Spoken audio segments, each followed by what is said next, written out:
Good morning, everybody. It is Monday morning, February 16th. Welcome to the suite. I'm Brenda Ster, and we're kicking off the week, friends. We're kicking off the week with a little bit of abundance today. So, as you know, I've been going live with all of my friends who are contributors in our Wild Abundance, How to Live and I Get to Life. And today we are being joined by, where is she on my cover? Right over here in the corner. Anyone recognize who that is? Everyone knows who that is? Well, if you don't, you're going to in just a hot second.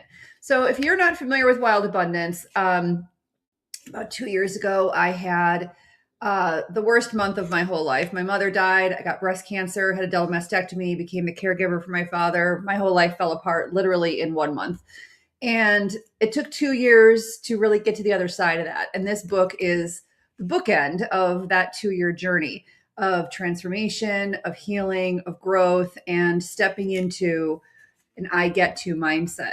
All this stuff happened to me, but I get to take from it the lessons that can help me move forward. So this was the bookend, and I invited 17 of my friends and colleagues to join me, share their story, and sort of talk about what their own I get to transformation was.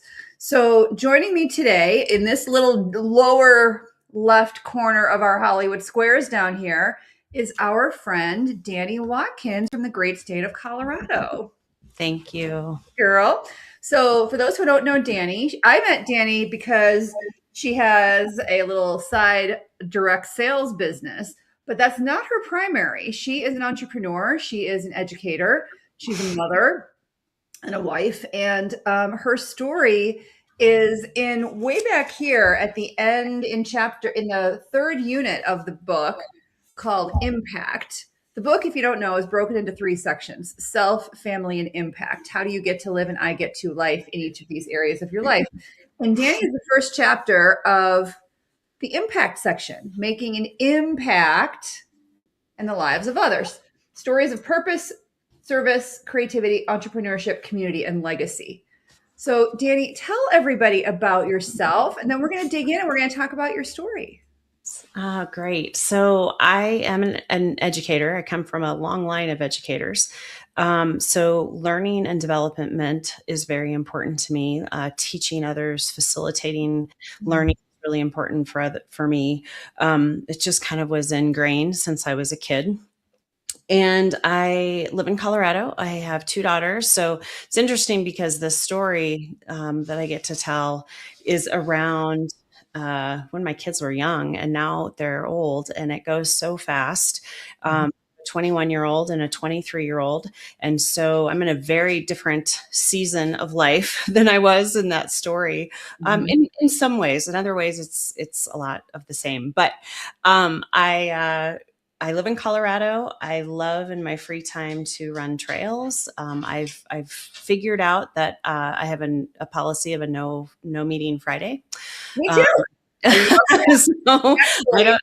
Also Mondays. I've been doing Yeah. these lives, but I Yeah. normally I'm a Monday, Friday, totally Yeah. clear. So I do kind of a 4-10 during the week. And then on Fridays, it's if I want to work. It tends to be marketing activities and things like that. But very often I'm either on a trail or skiing. So that's a little bit about me. I am very passionate about learning and development. I'm really passionate about helping others, but also within I've figured out what boundaries are, which is beneficial.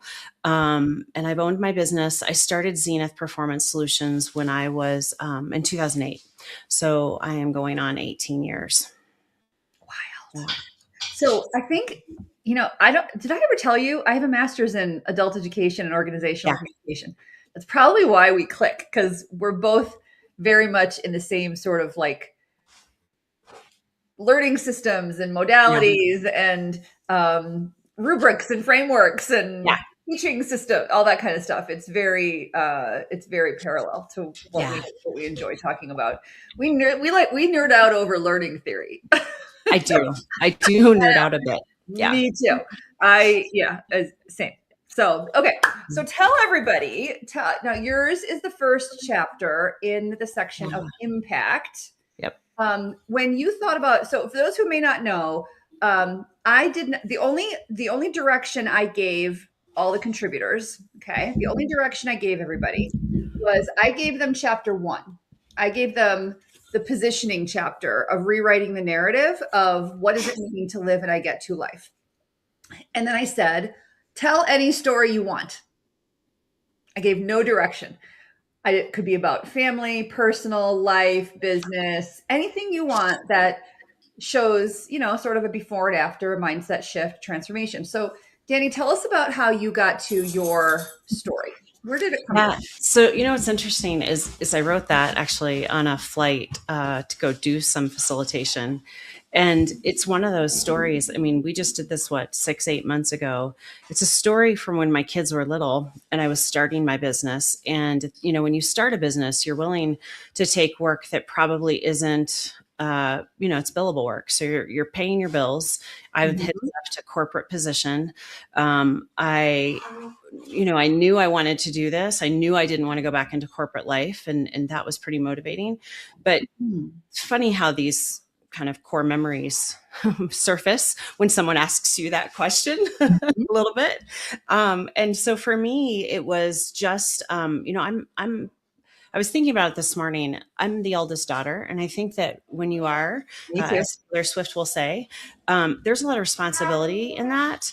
And so with that responsibility, I think is an added layer of whether, and a lot of it we put on ourselves rather than someone else putting it on us. But, I felt this responsibility to be a great mom, to be a really fill my cup with the things I love to do and not lose myself, run a business, run a second business, be a wife, be there for people in my family and for friends. And it's just a lot, right? I think everyone has been in that moment where you're like, what am I doing? I'm not doing anything well.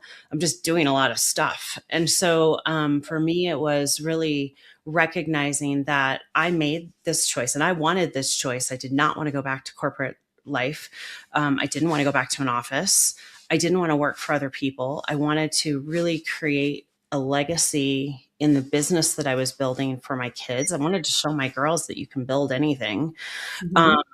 And so I wasn't willing to give up on that. But there were a lot of all-nighters. Like I felt like I was in college again because I would pull these all-nighters to finish projects. And there were a lot of tears. I suffer from mental health challenges anyway, and I've suffered from them since I was a kid. And so I think you layer all of that together. And so I don't know, this sort of just kind of poured out of me between me and somewhere at 30,000 feet in the air. Isn't that how it tends to happen? Yeah. I always talk about how my ideas always show up fully baked. Yeah. I let them kind of ruminate in the background, and the way my brain works is my ideas just show up fully formed. And it's like, this is the story that just like the dam unclogs and it just pours out. And you're like, oh, well, who knew all that was there? Right.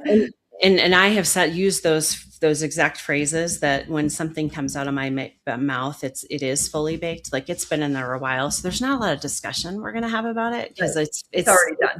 Yeah, it's already done. What's funny is I wrote mine. I think there were probably a handful of us who hadn't given you anything yet. And I was one of them. And part of that is because I do write and design in my head. So even if I have like a development project, I've already designed the course in my head. I just haven't put it on paper yet. And if I could only do that a bit sooner, so I'm not like staying up all night.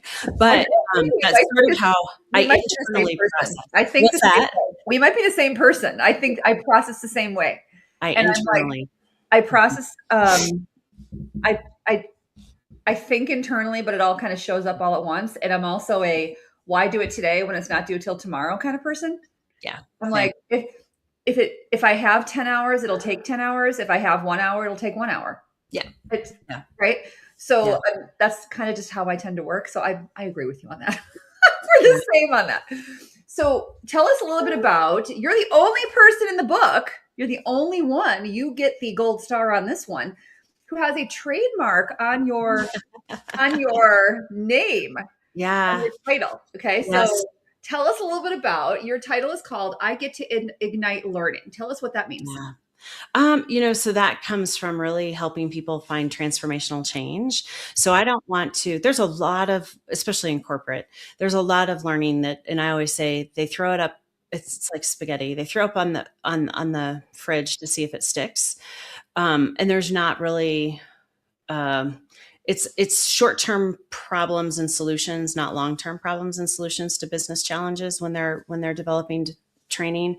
And so it really comes from a place, Ignite Learning really comes from a place that I want to build interactive, meaningful training and development that is transformational for people. So I come from an education background. I taught for 4 years. My master's is in adult education and instructional technology. And so when I left teaching, I mean, obviously this was 26 years ago. I was my biggest concern was the reward you get from kids when you teach is crazy, right? You can see Mhm. them grow from the beginning of the year to the end of the year. You can Right. see them change. And my biggest challenge when I left was seeing that in adults. You don't always see that transformation. And so I've sort of been on this mission to ignite learning. And yeah, I did trademark it. It took a while to get through that process because it doesn't go as quickly It as it does used not. to. It used to go a little faster. I've trademarked a couple of other things, but the last 5 years it's gotten a little slower post COVID. But I did finally get it trademarked. That's the name of my membership in my community for instructional designers and facilitators. Mhm. And that's sort of like always in the back of my mind when I'm creating, whether it's e-learning or whether it's instructor-led, facilitator-led learning. Mhm. I want to make sure that people really are engaged Yeah. and that it changes their behavior on the job.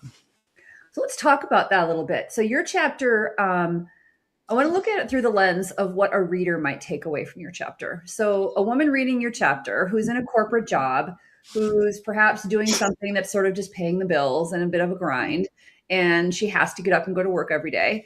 How can your what would you say to somebody who's reading your chapter and looking at her own life or her own job or her own career, her own grind, Mm-hmm. um, of how she could step into an I get to mindset? Yeah, I mean, first of all, a lot of that is internal, right? You have to make the decision or make the choice that you're going to say I get to versus Mhm. I have to. And like, yes, I'll use a personal example. Yesterday, I think it was funny because I made this post on Facebook and then I went back and I read it and I think I said, not intentionally, but I think I said, I got to do 2 runs today. I did a run in the morning with my pups and then I got to run in the afternoon with donkeys. And this was, you just have to start using the language. So part of it is internal. You have to start internalizing that you get to do things Mhm. versus I have to. That's part of that, just listening to your internal monologue that you have. I Yep. think the second thing is recognizing that it's going to be really hard. I mean, when I left corporate, I was actually doing both at the same time. I was starting my consulting business at the same time working corporate, and I had this little direct sales thing in the background. Mhm. And you Um, had kids, and what's you that? had babies, and you had babies. And I had babies, yeah. And I did work all the time. I would be with my kids when they were awake and when they were home from school and Yep. when they were home from daycare. But then as soon as they went to bed, my husband probably took the brunt of most of this because then he would go to bed and I would stay up and do the contract work. Yeah. So, I mean, Same. I think the second thing is you have to recognize it's going to be really hard and you're going to have to work more than, you know, your 8 hours a day or your 10 hours a day because you're going to have to, if you want to do it in a way that you don't lose income, which was my goal, is that I had the income consistently. And then I got to a point where my contract work, I had enough that I could walk away from my job. Now Mhm. you can't always do that. Sometimes you're pushed into that where you get a layoff but then it is, okay, let's make it happen. Um, and so there's that internal piece. It's going to be really hard. I've been in ups and downs. I at one point had 5 employees and I Our probably, stories are very parallel. yeah, I did. I I had did not five know that. employees. Wow.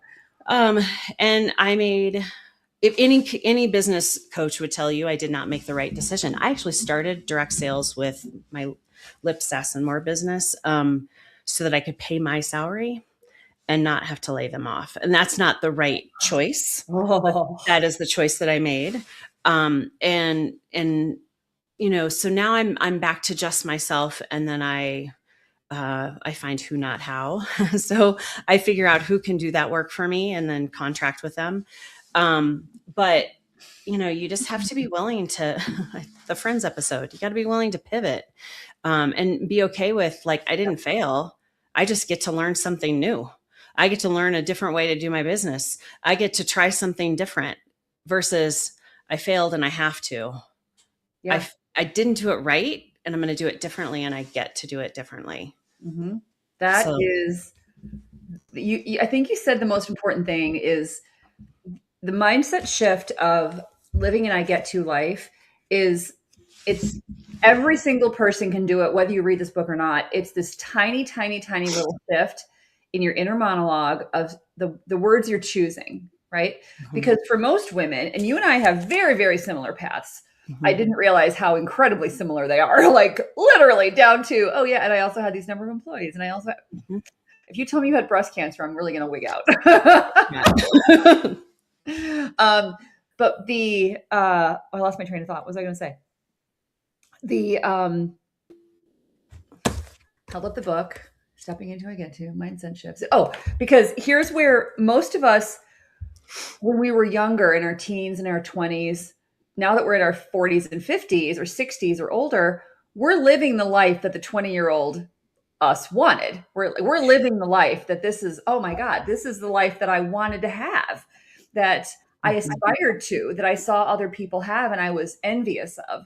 And mhm, now I'm living it. And a lot of women tend to forget that they're living the life that they dreamed of. Yes, that might be stressful. Yes, our lives are messy. And yes, there's sickness and chaos and money issues and drama. But at the end of the day, this is the life I aspired to have. This is what I mhm, wanted. And if I don't make up every single morning with gratitude for it, mhm. then what am I doing? Because we're so busy thinking about what comes next.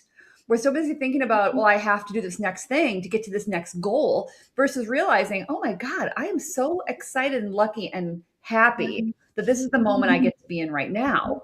Yeah. That's because we have very similar paths. And I'll tell you, 25-year-old Brenda sat back and was envious. I was a bridesmaid more times than I can count. I was a Mhm, bridesmaid like most of my 20s, it felt like. And every single time I was like, I'm never going to get married. I'm never going to meet anybody. I was single. I was miserable. I'm never going to have kids. And then when I did get married, then I was in the grind of like, got to build a career, got to have kids. Some of the mhm, other day, oh, it was when I was in the hospital last week. And we were talking about children. And I said I had my son about a month before I turned 40. Um, I was 39 and I turned 40 like a month and a half later. And I don't remember turning 40 at all hmm. because I had a newborn and a 2-year-old. I don't Yep. remember it at all. Yeah. I remember nothing about turning 40 because we were just in it, right? Yep. So I'm really conscious of, and I think woven through the whole book is, and you talk about this a little bit as well, because at the beginning of your chapter, you talked about when your girls were little Mhm, and how you're in the grind. mhm. And we have a tendency to lose sight of the fact that this is the grind I chose. This is the grind I wanted. Yep. Yep. Now I'm in it Yep. and And I'm stressed out. to your point, it's messy. It's messy. And I don't, there are a lot of moments that I don't remember, but I just remember it was hard. But I wouldn't change any of it, right? I function from a place of gratitude, as well. I think mental health wise, I had enough therapy that I learned gratitude was really important. Even if it's really hard to find gratitude, if you can find one thing you're grateful for that day, then that's worth it. Yeah. But it is just a tiny shift. And again, So I think I small. say in my chap, like, it wasn't like it wasn't this crazy moment where I all of a sudden realized I get to. It was just knowing that what I was doing was really hard, and I had lost my why of why I was doing it. Yeah. And I had to get back to that. So it wasn't like this moment, lightning strike. Oh my gosh, I need to change this. It was kind of this slow transformation over time, just like I sort of live with learners that I facilitate Yeah. courses for. It's this slow transformation. And then you get to this point where it's like, okay, this is what I want to do. The other quote that I sort of live by, and I got this from my friend Patty, is anything that costs your peace is too expensive. And that has driven my business. Anything that costs your peace is too expensive. So that includes clients, it includes projects, it includes people. If you're costing my peace, I'm not doing it.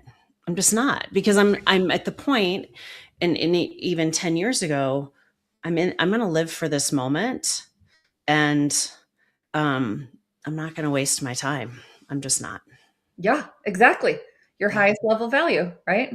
Your Yep. $1,000 value. I sort of frame it as $1,000 value. And Yeah. whether that's the things that only you can do or the things that you choose to do, like Hmm. my $1,000 value today is I take naps every day. And it's sort of silly because my pre-cancer work ethic was grind as hard as I could, Yeah. but it was at the expense of my health and my Yep. everything, right?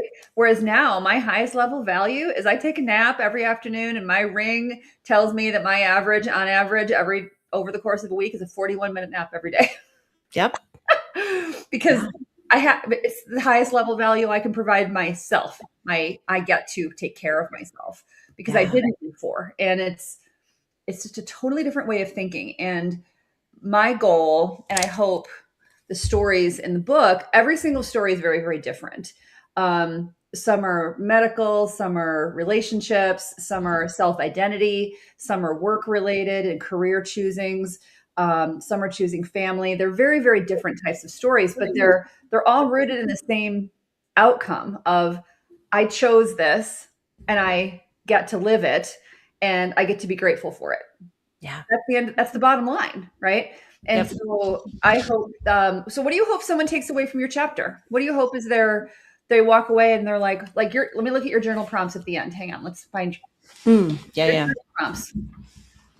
Remember what they are? They are on page 140, 151. 140, 151. Yeah. 151. Okay. Uh, Where I in your think, own worker life have you drifted from your why? yeah. What small moment recently reminded you why you started? What task or responsibility in your life feels heavy right now? And how would its energy shift if you reframed it into I get to? What boundaries, habits, or creative rituals could help you protect your own learning campfire, the place where your spark lives? And then the last one is where in your life do you need to lead yourself again so you can show up with intention instead of obligation? Oh, that last one is so good. Yeah. Where do you need to lead yourself? Yeah. Yep. And Good. I teach self-leader, leading yourself, leading others, leading organizations. Yeah. And you can't lead organizations and you can't lead others until you can lead yourself. You really have to figure that out.